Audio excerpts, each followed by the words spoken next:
عن ابن عمر رضی اللہ تعالی عنہما ان النبی صلی اللہ تعالی علیہ وسلم كان اذا سمع صوت الرعد والصواعق قال اللهم لا تقتلنا بغضبك ولا تهلكنا بعذابك وعافنا قبل ذلك رواہ احمد والترمذی۔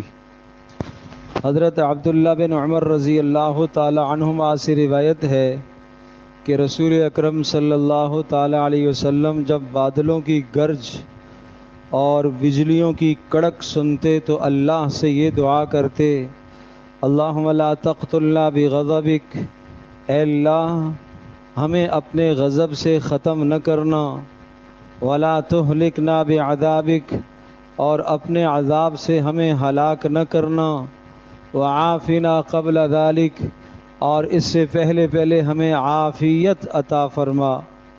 بلا شبہ بادل کی گرج اور بجلی کی کڑک اور چمک یہ اللہ تبارک تعالیٰ کے جلال کا ایک مظہر اور نشانی ہے۔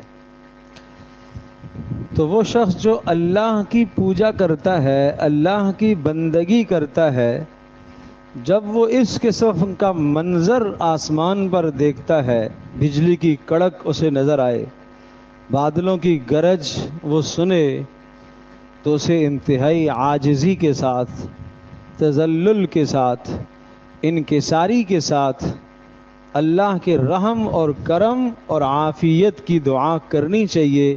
یہ پیارے پیغمبر صلی اللہ تعالی علیہ وسلم کی تعلیم بھی ہے اور آپ کا اپنا طریقہ اور اسوہ حسنہ بھی ہے کہ جب بجلی چمکتی اور بادل گرجتے تو آپ کیا پڑھتے تھے؟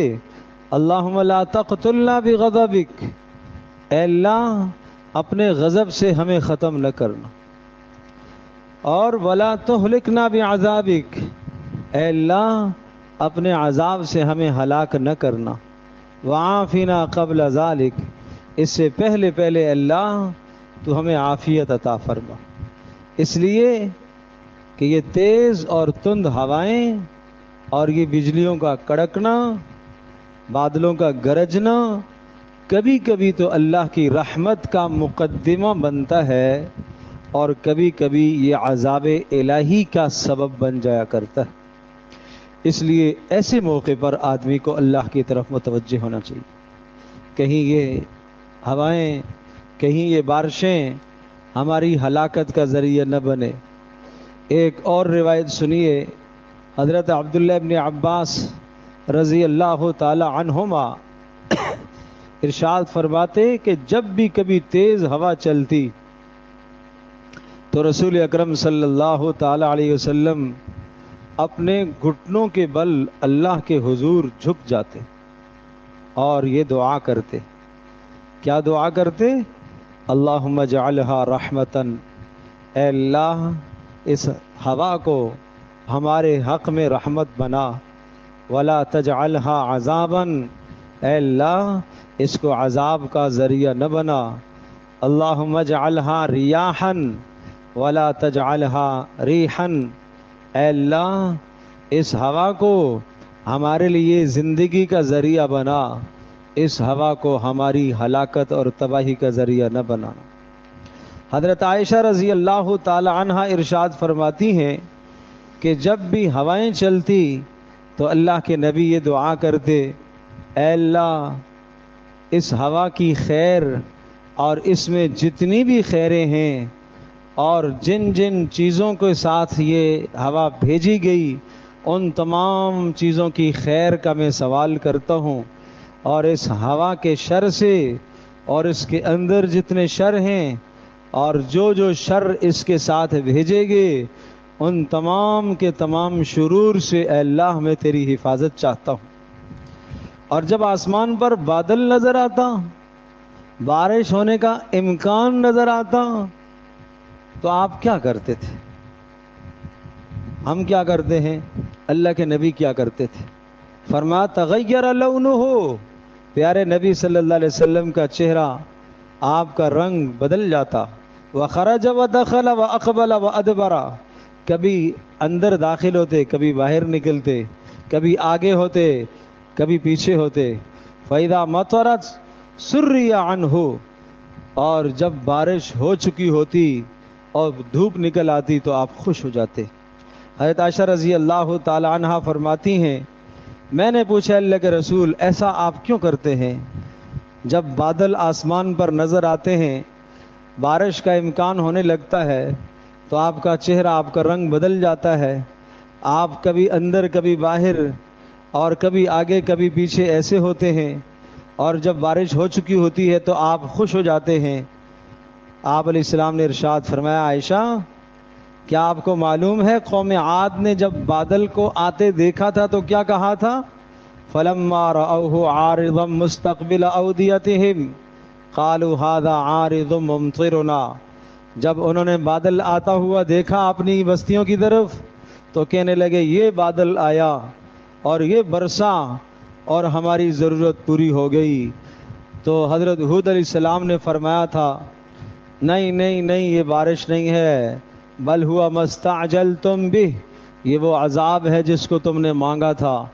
ریح فیہا عذاب علیم، یہ ایک تیز تند ہوا ہے جس میں اللہ کی طرف سے دردناک عذاب ہے. تدمر کل شیء بامر ربہا، ہر چیز کو اس نے اکھیڑ کر پھینک دیا. فاصبحوا لا یری الا مساکنہم، کچھ بھی نظر نہیں آ رہا تھا، ان کے کھنڈرات ہی کھنڈرات بستیوں کے نظر آ رہے تھے. یہ قوم عاد جو دنیا کی سخت ترین اور طاقتور قوم تھی، جو کہتے تھے من اشد منا قوہ، ہم سے زیادہ کون طاقتور ہے، ہم سے زیادہ کون طاقتور. تو اللہ تبارک و تعالیٰ نے ایک ہوا کے ذریعے سے ان کو تباہ و برباد کر دیا. فرمایا کذالک نجزی القوم المجرمین، یہ صرف قوم عاد کے ساتھ عذاب نہیں خاص تھا بلکہ مجرموں کو ہم اسی طرح سے عذاب دیتے رہیں گے، اسی طرح سے ہم عذاب دیتے رہیں گے. تو اس لیے رسول اللہ صلی اللہ علیہ وسلم نے فرمایا کہ عائشہ جب یہ بارش کا میں منظر دیکھتا ہوں تو مجھے قوم عاد کا عذاب یاد آ جاتا ہے، اس لیے ایسا ہوتا ہے. اور جب بارش ہو جاتی ہے تو میں خوش ہو جاتا ہوں کہ عافیت کے ساتھ بارش ہو گئی ہے. اور ایک حدیث میں حضرت عائشہ رضی اللہ تعالیٰ عنہ ارشاد فرماتی ہیں کہ پیارے پیغمبر صلی اللہ علیہ وسلم کہ یہاں یہ ہوتا تھا کہ جب ہم آسمان میں کوئی بارش دیکھتے، بادل دیکھتے، بارش کے امکانات ہمیں نظر آتے تو ترک عملہ، آپ اپنے کام کو چھوڑ دیتے، واستقبلہ، اور پھر بارش کی طرف متوجہ ہو جاتے اور کہتے اللہم انی اعوذ بک من شر ما فی، اے اللہ میں تیری پناہ مانگتا ہوں اس بارش کے اندر جو شر ہے اس سے. فإن کشفہ، اور اگر بارش بادل ہٹ جاتے چھٹ جاتے، حمد اللہ، اللہ کی حمد کرتے، اللہ تیرا شکر ہے مصیبت شاید آنے والی تھی وہ ٹل گئی. وإن مطرت، اور اگر بارش ہوتی ہے، ہونا شروع ہو جاتی ہے تو یہ کیا کہتے تھے؟ کس کو یاد ہے بھائی؟ جب بارش برسنا شروع ہو جاتی تھی تو آپ کیا پڑھتے تھے؟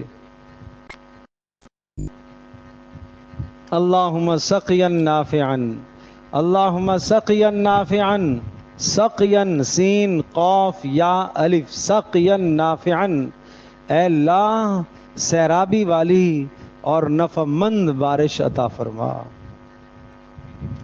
کبھی ہم نے بھی دعا کی ہے؟ اللہ اکبر. کبھی یہ کہتے اللہم صیبا نافعا، اے اللہ پوری پوری نفع مند بارش عطا فرما. اور ارشاد فرمایا حضرت جابر رضی اللہ تعالی عنہ ارشاد فرماتے ہیں کہ میں نے ایک مرتبہ پیارے رسول صلی اللہ تعالی علیہ وسلم کو بارش کے وقت ہاتھ اٹھائے ہوئے دیکھا.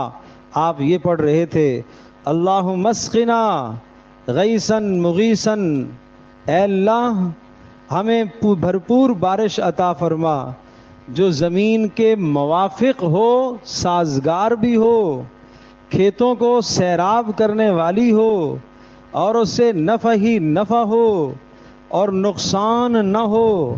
اے اللہ یہ بارش ہمیں جلدی عطا فرما، اے اللہ اس میں دیر نہ کرنا. حضرت جابر کہتے ہیں رضی اللہ تعالی عنہ جب آپ دعا کرتے تھے تو آسمان پر گھٹا چھا جاتی تھی، بادل آ جاتے تھے اور فوراً بادل برسنا شروع ہو جاتے تھے۔ اور ایک مرتبہ رسول اللہ صلی اللہ تعالی علیہ وسلم نے استسقا کی نماز پڑھی۔ استسقا، بارش طلب کرنا، تو کیا کہا آپ نے، کیا پڑھا تھا؟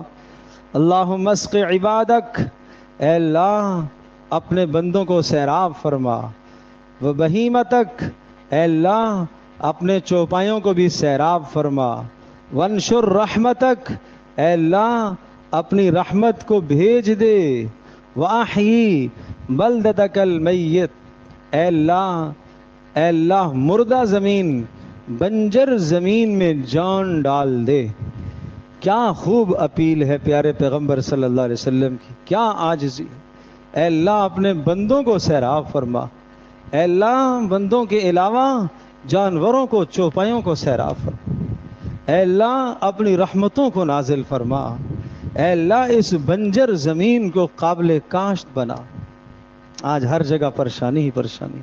اللہ کی طرف رجوع کرو بھائی، استغفار کرو، توبہ کرو۔ استغفروا ربکم، اپنے رب سے گناہوں کی معافی مانگو، انہ کان غفارا، تمہارا رب گناہوں کو بخشنے والا ہے۔ یرسل السماء علیکم مدرارا، آسمان سے مسلسل بارشیں برسائے گا، کس پر؟ استغفار پر۔ وَيُمْدِدْكُمْ بِأَمْوَالٍ وَبَنِينَ، ایسی بارشیں نہیں دے گا کہ جو مضر اور نقصان دہ ہوں گی، نہیں۔ وَيُمْدِدْكُمْ بِأَمْوَالٍ، ان بارشوں کے ذریعے سے تمہارے مالوں میں ترقیاں عطا کرے گا، تمہیں تمہاری اولادوں کو فرما بردار کرے گا۔ وَيَجْعَلْ لَكُمْ جَنَّاتٍ وَيَجْعَلْ لَكُمْ أَنْهَارًا، زمین سے اللہ غلے نکالے گا اور زمین کے اندر پانی کی سطح کو اللہ اوپر لائے گا۔ کتنی سطح نیچے جا رہی ہے؟ گناہوں کا نتیجہ ہے، نافرمانیوں کا نتیجہ ہے۔ قُلْ أَرَأَيْتُمْ إِنْ أَصْبَحَ مَاؤُكُمْ غَوْرًا فَمَنْ يَأْتِيكُمْ بِمَاءٍ مَعِينٍ، بھلا بتا دیجئے، ان اصبح ماؤکم غورا، اگر زمین میں تمہارے پانی نیچے چلے جائیں، فمن یاتیکم بماء معین، تو میٹھے چشموں کی شکل میں کون پانی لاتا ہے، کون زمین سے پانی نکالتا ہے؟ 300 بورنگ کی تھی وہ بھی کم پڑ گئی، 400 وہ بھی کم پڑ گئی۔ آج ایک ساتھی بتا رہا تھا بھائی 450 کی بورنگ کی ہے اور اچھا خاصا خرچہ کیا ہے، 20 دن چلی پھر بیٹھ گئی، کیا کریں؟ اللہ کی طرف رجوع کرو بھائی، یہ زمین اللہ کے حکم کی پابند ہے، یہ پانی بھی اللہ کا ہے، یہ آسمان بھی اللہ کا ہے، یہ بادل بھی اللہ کے ہیں، یہ بجلیوں کا کڑکنا بھی اللہ کی طرف سے، یہ چمکنا بھی اللہ کی طرف سے ہے، یہ زمین کے سبزے لہلہاتے ہوئے بھی اللہ کی طرف سے ہے۔ یہ سب کچھ اللہ نے کس لیے بنایا؟ متاعا لکم ولانعامکم، یہ تمہارے لیے اور تمہارے چوپایوں کے لیے۔ انا صببنا الماء صبا، ہم تو آسمان سے بارش برساتے ہیں، ثم شققنا الارض شقا، پھر ہم زمین کو پھاڑتے ہیں، فانبتنا فیہا حبا، پھر زمین سے ہم ہی دانہ نکالتے ہیں، وعنبا وقضبا، اور پھر ہم ہی زمین سے انگور، ترکاریاں ہم ہی پیدا کرتے ہیں، وفاکہتا وابا، قسمہ قسم کے سبزے ہم ہی اگاتے ہیں، غلے ہم ہی اگاتے ہیں۔ یہ کس لیے ہے یا اللہ؟ کس لیے؟ متاعا لکم ولانعامکم، تاکہ تمہارا کام بنے اور تمہارے جانوروں کا کام بنے۔ تو اللہ کو تو نہیں ضرورت ہے پانی کی، اللہ کھانے سے پاک، اللہ پینے سے پاک، اللہ پہننے سے پاک، اللہ مخلوق کی عادات و اطوار اور محتاجی سے پاک، یہ تو ہم محتاج ہیں۔ تو پھر محتاج بندہ اس اللہ کی طرف راز و نیاز کیا کرتا ہے، اس اللہ سے رجوع کیا کرتا ہے، اس اللہ سے گڑ گڑایا کرتا ہے، اے اللہ میرے گناہوں کی وجہ سے بارش کو نہ روکنا، میری نافرمانی کی وجہ سے تو بارش کو نہ روک، اے اللہ میں تو اس سے معافی مانگتا ہوں، اپنی جانب سے، اپنے ماں باپ کی جانب سے، اپنے بیوی بچوں کی جانب سے، اپنے اعزاء اقرباء کی جانب سے، اے اللہ پوری امت کی جانب سے میں آپ سے معافی مانگتا ہوں، اے اللہ ہمارے گناہوں کو معاف فرما۔ اس طرح سے اللہ سے استغفار کریں گے بھائی سارے انشاءاللہ۔ آج 2 رکعت نماز توبہ کون کون پڑھے گا بھائی سونے سے پہلے؟ بڑا مشکل کام ہے، کوئی مشکل نہیں. وضو کر کے 2 رکعت نماز پڑھنا مشکل کام ہے؟ کوئی مشکل کام نہیں. میرے پیارو ہمت کرو نا، ہمت کرو، اپنے اندر کچھ تبدیلی پیدا کرو، ہمت کرو اپنے اندر. بس سونے سے پہلے آخری وقت میں تہجد میں نصیب ہو جائے تو بہت اچھا، نہیں تو سونے سے پہلے بس وضو کیا، کچھ استغفار کیا، اپنے گناہوں کی معافی مانگی، نفل 2 پڑھو، توبہ کی نیت سے پھر اللہ سے معافی مانگو. اللہ پاک رحمت نازل فرمائے گا.